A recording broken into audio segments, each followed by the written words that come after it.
Hello दोस्तों, आप सभी को नमस्कार। मैं हूं Sandeep Kumar. Exercise YouTube channel पर आप सभी का स्वागत है। उत्तर प्रदेश पीसीएस परीक्षा के लिए 14 दिन बचे हुए हैं। 17 मार्च को होनी है। अभी तो अगर बात करें तो पोस्टपोन को लेकर के चर्चा काफी तेजी से चल रही है ना। तो पोस्टपोन को लेकर के जो चारों तरफ बादल छाए हुए हैं, उनके क्या निश्चित अर्थ होंगे, होगा नहीं होगा, है ना, उस पर डिस्कस करेंगे। दूसरा जो सबसे इम्पोर्टेंट मुद्दा चल रहा है, आरओ एआरओ एग्जाम जो 11 फरवरी को हुआ था, वो एग्जाम रद्द होगा। प्रदर्शन लगातार जारी है, आयोग का कामकाज बंद है ना। तो उसके क्या निहितार्थ निकल के आएंगे, कब तक रद्द होगा, अगर रद्द हो जाएगा तो री एग्जाम कब तक होगा। तो इस तरह के मुद्दों को लेकर के हम चर्चा करेंगे। अगर आप इस चैनल पे नए हैं तो चैनल को सब्सक्राइब करें, वीडियोस को लाइक करें, और किसी प्रकार की अगर कोई कम्युनिकेशन प्रॉब्लम आ रही है ना, बात करना चाहते हैं हमसे, तो डिस्क्रिप्शन बॉक्स में हमारे टेलीग्राम के लिंक, व्हाट्सएप के लिंक दिए गए हैं, तो वहां आकर के आप अपनी बात रख सकते हैं। सबसे पहले प्रदर्शन की बात करते हैं। तो देखो, एक मोटा मोटा एक रेशियो हम समझ लेते हैं। जैसे ये एग्जाम हुआ था 11 फेब को, 11 फरवरी को एग्जाम हुआ था। उसके बाद एक और एग्जाम हुआ था 17 और 18 फरवरी, यूपी का। ठीक है। यूपीपी पहला पेपर तो ठीक ठाक निपट गया। चार शिफ्ट में हुआ था, तो पहली शिफ्ट तो ठीक ठाक निपट गई। उसके बाद खबरें आने लगी कि इसका पेपर लीक हो गया है। ठीक है, लीक हो गया है। अब इसमें फॉर्म भरने वालों की संख्या लगभग 50 लाख से ऊपर थी। ठीक है, 50 लाख से ऊपर थी संख्या। तो अब देखो, एक होता है ना, टेक्निकल इश्यूज क्या हैं, क्यों रद्द कर दिया गया एग्जाम। और जितने भी लोगों ने फॉर्म डाला है ना, तो वो 18 साल के ऊपर हैं। अब 18 साल के ऊपर से क्या लेना देना भाई, ये सब वोटर हैं। ठीक है, और 50 लाख वोटर बहुत होते हैं किसी भी सरकार के लिए। इसीलिए 17-18 फरवरी को जैसे ही लीक की खबरें मार्केट में आई, पहले तो वो जो प्रमुख थे, भर्ती प्रमुख, उन्होंने तो सिरे से खारिज कर दिया कि नहीं, लीक वीक नहीं हुआ है, सब परीक्षा आसानी से निपट गई है। लेकिन फिर जैसे ही बात बढ़ी, तो आनन फानन उसको मुख्यमंत्री तक ने, हमारे योगी आदित्यनाथ जी ने क्या किया, उसको रद्द कर दिया। और पूरी परीक्षा यानी 17-18 फरवरी चारों शिफ्ट की परीक्षाएं रद्द कर दी गई। अभी फिलहाल कोई डेट नहीं है कि यूपीपी का एग्जाम कब होगा। अब देखो, यहां से आप लोगों को यह समझना है कि आरओ एआरओ में क्या हो सकता है। अब आरओ एआरओ में फॉर्म भरने वालों की संख्या लगभग कितनी है, लगभग 10 लाख। पेपर अटेंड करने वालों की संख्या है लगभग 5.5 लाख के आसपास। ठीक है, ये एक आंकड़ा है। 11 फरवरी को पेपर होता है। 11 फरवरी की शाम को एक नोटिस जारी होता है कि नहीं, सब जगह की परीक्षा बहुत शांतिपूर्वक कुशलता से निपट गई है। लेकिन उसके थोड़ी देर बाद फिर लीक की खबरें आना शुरू होती हैं। अब लीक की खबरें जब आना शुरू होती हैं, तो जांच के लिए एक एसआईटी कमेटी बनाई जाती है। आयोग भी मानता है। कुछ दिन बाद एसआईटी की रिपोर्ट जब आती है, तो ये पता चलता है कि नहीं, हाँ, पेपर तो लीक हुआ है। कहाँ से लीक हुआ है, व्हाट्सएप पे 1 घंटे पहले आ गया था। तो इस तरह की काफी खबरें मार्केट में आती हैं, और ये एक जेन्युइन खबरें होती हैं। जेन्युइन खबरें का मतलब है कि पेपर वास्तव में लीक हुआ था। अब जब पेपर लीक हुआ, तो विद्यार्थियों ने प्रदर्शन करना जारी किया। अब प्रदर्शन करना क्यों जारी किया भाई, प्रदर्शन तो नहीं होता, लेकिन जारी इसलिए किया गया, प्रदर्शन इसलिए किया गया क्योंकि आयोग ये मान ही नहीं रहा था। तो जब फिर आयोग ये मान नहीं रहा था कि एग्जाम लीक हुआ है, उसके बाद अभ्यर्थियों ने प्रदर्शन चालू किया। जब अभ्यर्थियों ने प्रदर्शन किया, उसके बाद ये पता निकल के आया कि नहीं, आप लोग जो साक्ष्य हैं वो उपलब्ध कराएं। तो साक्ष्य जो उपलब्ध कराने थे, वो उपलब्ध कराने थे 27 फरवरी तक, है ना। 27 फरवरी तक उपलब्ध करा दिए गए। उसके बाद एक्स आईपीएस अमिताभ ठाकुर जी, वो भी इंटरवीन होते हैं, है ना। वो भी ये बताते हैं कि नहीं, एग्जाम लीक हुआ है, और जब लीक हुआ है तो री एग्जाम कराया जाए, उसमें क्या आपत्ति होनी है। जब 50 लाख लोगों ने फॉर्म जिस भर्ती में डाला, उसमें लीक हुआ, तो आपने तुरंत उनको, है ना, री एग्जाम के लिए कह दिया कि नहीं, आपका री एग्जाम होगा। पूरी परीक्षा प्रणाली को रद्द कर दिया, है ना। ना तो जांच हुई, ना कुछ हुआ, सब ऐसे ही हो गया। ठीक है, तो आरओ एग्जाम में ऐसा क्यों, ठीक है, कि अभ्यर्थियों को दिन रात एक करना पड़ रहा है, मेहनत मशक्कत करनी पड़ रही है। अब वो बेचारे पढ़ाई करें कि ये आंदोलन आंदोलन खेलें। तो सरकारों की ये नैतिक जिम्मेदारी बनती है कि इन चीजों पे ज्यादा से ज्यादा कठोर कार्रवाई करें, जांच करें, जांच में सब कुछ जो मिल गया है उनको लेकर जिन लोगों ने पेपर लीक कराया उनको क्या करें, उन पर कार्रवाई करें। और वो करने के बजाय आपने सारा काम पेंडिंग में डाल रखा है। फिर बात आती है इसकी कि एग्जाम कब तक होगा। तो देखो, ये तो तय मान लीजिए 11 फरवरी को जो भी एग्जाम हुआ है वो तो एग्जाम होगा ही होगा, है ना। आप लोगों के पास एक मौका है, मौका इस बात का है कि एग्जाम अगर होता है तो आप लोग अच्छे से तैयारी करें, रिवीजन करें, रिवीजन करने के उपरांत अच्छे से एग्जाम दें। और जो भी लोग इनमें शामिल होते हैं कि नहीं हमें पेपर मिल जाए या हमें चीजें मिल जाए, तो वो आपको कहीं ना कहीं नुकसान पहुंचाएगा, पकड़े जाएंगे, जेल जाएंगे, पेपर भी गया और जिंदगी भी खराब और बदनामी जो होगी वो ऊपर से होगी। दूसरा ये है, जो मजबूत विद्यार्थी हैं, पढ़ने वाले हैं, है ना, रात दिन लगातार मेहनत करते हैं, उनका सोचिए कि वो बेचारे क्या करेंगे। आप तो वही अच्छा अच्छा मिल गया, आपने मार के बना लिया, और नौकरी करके भी क्या फायदा जब आप चोरी करके जाएंगे, ये करके जाएंगे, वो करके जाएंगे, तो कुछ मिलेगा नहीं उससे। फिर आते हैं, ठीक है, तो यहां पर सरकारों की ये गलती है, प्रशासन की ये गलती है कि भाई आप क्यों नहीं ध्यान दे रहे हैं बच्चों पे, बच्चों पे आपको ध्यान देना चाहिए। दूसरा ये है कि अगर आप ध्यान नहीं देंगे तो वोट कैसे मिलेगा आपको। सबसे बड़ी बात तो यही है कि वोट चाहिए उन्हीं लोगों से, करीब 50-55 लाख लोग।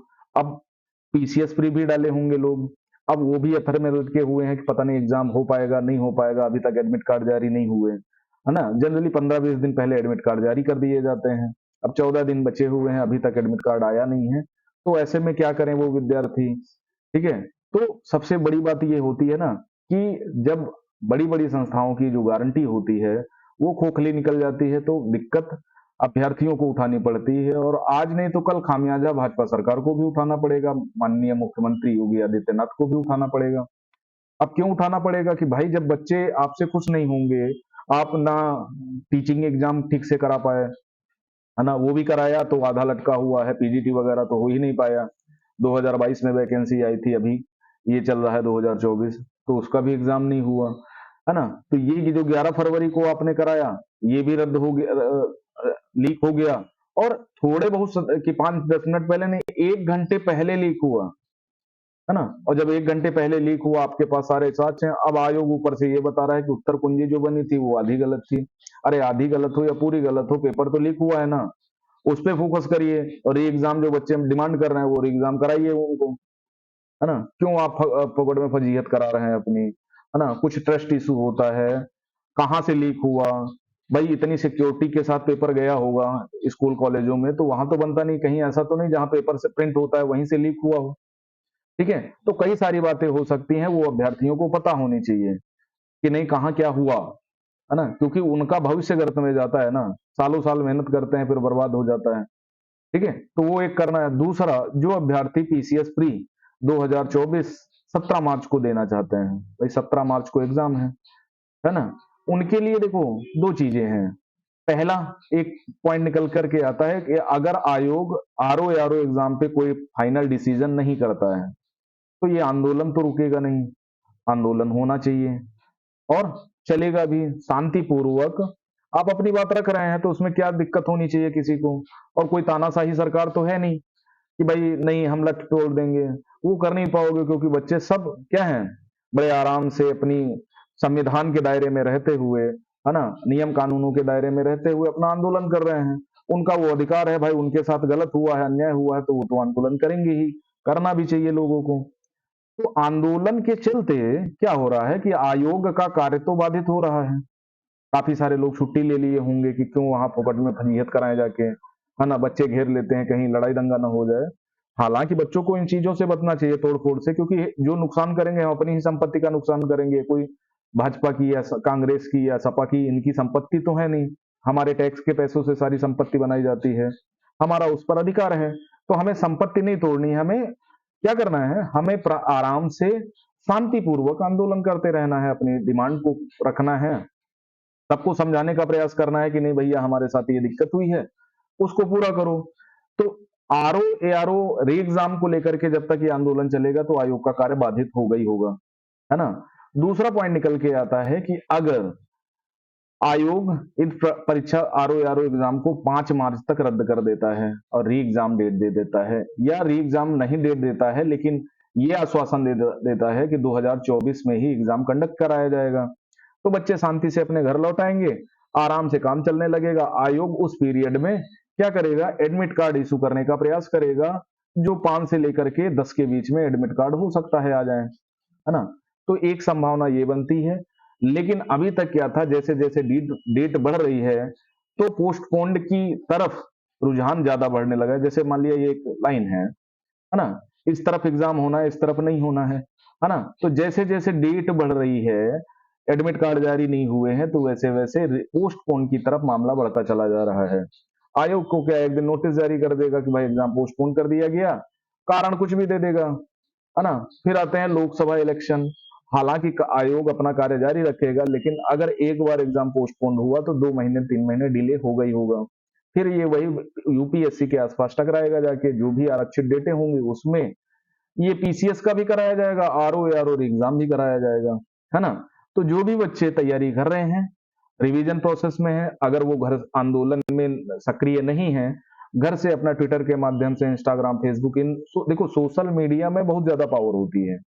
कोई भी बात करनी है, शासन प्रशासन तक पहुंचाना है, सोशल मीडिया एक बढ़िया हथियार होता है। आप वीडियो, छोटे छोटे वीडियो बना करके आप पोस्ट करिए, है ना, अपनी समस्याएं बताइए। यहाँ नहीं, केंद्र सरकार को तो बताइए, ठीक है। राज्यपाल को अपना जो चीजें दी जा सकती हैं, है ना, वो दीजिए कि भैया ये हुआ है और हम सारे सबूत दे चुके हैं 27 फरवरी तक, तो क्यों नहीं उस पर फाइनल डिसीजन आप कर रहे हो, है ना। 11 फरवरी से लेकर के आज 2 मार्च हो गया है, इतना टाइम बहुत होता है, ठीक है। और कैसी व्यवस्था है आपकी कि आप एक जांच नहीं कर पा रहे हो, आप पकड़ नहीं पा रहे हो, है ना, और लाखों लाख बच्चों का भविष्य गर्त में डाल रहे हो। तो ये प्रशासन की भी गलती है, आयोग की भी गलती है, और सरकारों की तो गलती है ही है भाई, है ना। उनको अपना चुनाव से मतलब है। अभी हाल ही फिलहाल में लोकसभा इलेक्शन घोषित हो जाएंगे तो वो अपना चुनाव में व्यस्त हो जाएंगे। तो उन्हें चिंता, देखो 50 लाख वोट बहुत होता है, तो उन्हें चिंता थी, तो उन्होंने क्या किया, आनन फनन एग्जाम को रद्द कर दिया। लेकिन आरओ एग्जाम में 5 ही लाख बच्चे एग्जाम दिए थे, है ना। 10 लाख लोगों ने फॉर्म भरा था, 10 11 लाख 12 लाख जो भी भरा हो, है ना। तो उनका एग्जाम नहीं रद्द किया जा रहा है। तो ये भैया कौन सी बात हुई, जब दोनों परीक्षाएं, वो परीक्षा 17 18 फरवरी को अरेंज हुई, कंडक्ट कराई गई, और वो परीक्षा पहले हुई, 6 दिन पहले हुई, तो उसका आपने कोई निर्णय नहीं लिया, इसका निर्णय ले लिया। तो ये मोटी बुद्धि का आदमी समझ जाएगा कि आप वोट बैंक के लालच में ये कर रहे हो, ठीक है। तो ठीक है, वो आपका अपना एक हथियार है, ठीक है, वोट बैंक के लालच में किया तो किया, लेकिन हमको भी तो ध्यान दो, हम इन बच्चों का भी तो ध्यान करो, ठीक है। इनको भी शादी करनी है, नौकरी करनी है, अपने फ्यूचर में कुछ सपने देखे होंगे ना, तो वो कब तक इनको ऐसे ही, है ना। काफी सारे लोगों की गर्लफ्रेंड जो भी रिलेशनशिप में होंगे, है ना, काफी सारे लोग नौकरी नहीं मिल रही तो शादी कहीं और हो जा रही है, तो वो चीजें भी तो समझ में आनी चाहिए ना आपको। और कब तक वो भूखे प्यासे बेचारे बच्चे आयोग के बाहर बैठे रहेंगे, उनको पढ़ना भी है, ठीक है। तो ये सारी चीजें करते हुए तो देखो दोनों चांसेस बनते हैं, एग्जाम हो भी सकता है और पोस्टपोन भी हो सकता है। ये यूपी पीसीएस प्री की मैं बात कर रहा हूँ, जो 17 मार्च को होने वाला है, क्योंकि आज 2 मार्च हो गया है, ठीक है। 17 को एग्जाम ही है। अब ऐसा तो है नहीं 16 को एडमिट कार्ड जारी करेगा, 17 को एग्जाम करा लेगा। भाई 8 10 दिन पहले, 15 दिन पहले एडमिट कार्ड तो आ जाने चाहिए ना आपके पास। पहले तो आपको करीब 25 दिन पहले एडमिट कार्ड जारी हो जाता था, पिछले अगर एग्जाम की बात करें, ठीक है। और परीक्षा केंद्र भी 50 55 परीक्षा केंद्र बनाए गए हैं यूपी पीसीएस प्री के, तो उनको भी अपना कम्युनिकेशन करना पड़ेगा, उनसे भी कम्युनिकेट करना पड़ेगा, कब पेपर जाएगा, कब क्या होगा, कब कैसे चीजें मैनेज होंगी। तो इस तरह के काम बहुत ज्यादा है आयोग के पास। और आरओ पेपर लीक के बाद उतना सुस्त रवैया अपना रहा है, काफी सारे लोग छुट्टी पे गए होंगे। तो ये टेक्निकल चीजें हैं जो निकल करके आती हैं, जो आपको समझना चाहिए कि नहीं, हाँ एग्जाम होगा या नहीं होगा, ठीक है। बाकी अगर आप तैयारी कर रहे हो, देखो तैयारी तो आपको करनी ही करनी है, आपको 16 मार्च तक तो पढ़ना ही पढ़ना है, ठीक है। बेशक आप 16 मार्च की सुबह तक ही पढ़ लें, और उसके बाद फिर 16 और 17 में तो एग्जाम देना है, 16 को सुबह से लेकर के शाम तक अपना कूल माइंड रहे। और जो रिवीजन कर सकते हैं, जैसे पॉलिटी का आप अच्छा रिवीजन कर सकते हैं, 4 5 दिन में पॉलिटी खत्म कर लेंगे। 14 दिन में आप ये मान के चलो 3 4 सब्जेक्ट आप बढ़िया से रिवाइज कर सकते हैं। आप हिस्ट्री को रिवाइज कर सकते हैं, आप ज्योग्राफी का वो एरिया पकड़ सकते हैं, आप यूपी का एरिया पकड़ सकते हैं, है ना। तो इस तरह आप रिवाइज करते रहें, या अगर एग्जाम हो जाता है, एक तो जल्दी होगा नहीं, ठीक है। अगर हो जाता है तो क्या होगा, तो आपको कहीं ये ना कहना पड़े कि यार पोस्टपोन के चक्कर में सर ने बताया था पोस्टपोन हो जाएगा इसलिए मैंने पढ़ाई नहीं करी, है ना? तो ये चीजें ना होने पाए। आई बात समझ में? तो ये चीजें करते रहना है। बाकी अगर किसी चीज पे किसी स्पेशली किसी टॉपिक पे वीडियो बनवाना हो या कोई आपकी टॉपिक चीजें समझ में नहीं आ रही हो तो उन पे हम बात कर सकते हैं। और हम आरओ एआरओ री एग्जाम की डिमांड करते हैं, मांग करते हैं कि आरओ एआरओ का री एग्जाम कराया जाए, क्योंकि गलत हुआ है, पेपर लीक हुआ है, तो आयोग को भी ये बात समझनी चाहिए, सरकारों को भी ये बात समझनी चाहिए कि भाई एक एग्जाम को आपने री एग्जाम में डाल दिया, तो हमारे वाले एग्जाम को, हमारे बच्चों को क्यों परेशान कर रहे हो? ठीक है? तो ऐसी चीजें हैं। तो जो भी होता है 2-4 दिन में, 5 दिन में एकदम क्लियर कट आपके सामने होगा कि एग्जाम प्री पोस्टपोन होगा, नहीं होगा, क्या होगा, क्या चीजें निकल करके आएंगी, तो वो सारी चीजें आपके सामने होंगी। बस थोड़ा सा आप सतर्कता बरतिए, सतर्कता इस बात में भी बरतिए, ठीक है, कि कहीं कोई चूक ना होने पाए। आंदोलन जितना शांतिपूर्वक हो सकता है करिए, है ना? बहुत ज्यादा उत्पात मत मचाइए, लोगों को समझने दीजिए, ठीक है? और जैसी चीजें सामने आती हैं हम आपको अपडेट कराते रहेंगे, ठीक है? तो आप अपना बेसिक सिलेबस, अगर आप घर में हैं, आंदोलन में नहीं गए हैं, तो बेसिक सिलेबस जो भी है आपका उसको रिवाइज करते रहें, अच्छे से रिवाइज करते रहें। अच्छे अपॉर्चुनिटी है, ठीक है, आरओ आरओ एग्जाम में भी और पीसीएस प्री एग्जाम में भी, दोनों का इस साल के अंदर अंदर ही रिजल्ट आ जाना चाहिए। अगर आप अच्छे से तैयारी कर लेंगे तो दिवाली के पहले पहले आपके हाथ में फाइनल रिजल्ट होगा, आप एसडीएम डीएसपी वगैरह बन चुके होंगे। ओके, तो आज के लिए इतना ही। Thank you very much. जो भी होता है हम बताते रहेंगे, डटे रहिए, है ना? अपनी डिमांड करते रहिए, जो आपका हक है उसे मांग करिए, आपको न्याय मिलना चाहिए, हम आपके साथ खड़े हुए हैं, ठीक है? Thank you very much. नमस्कार।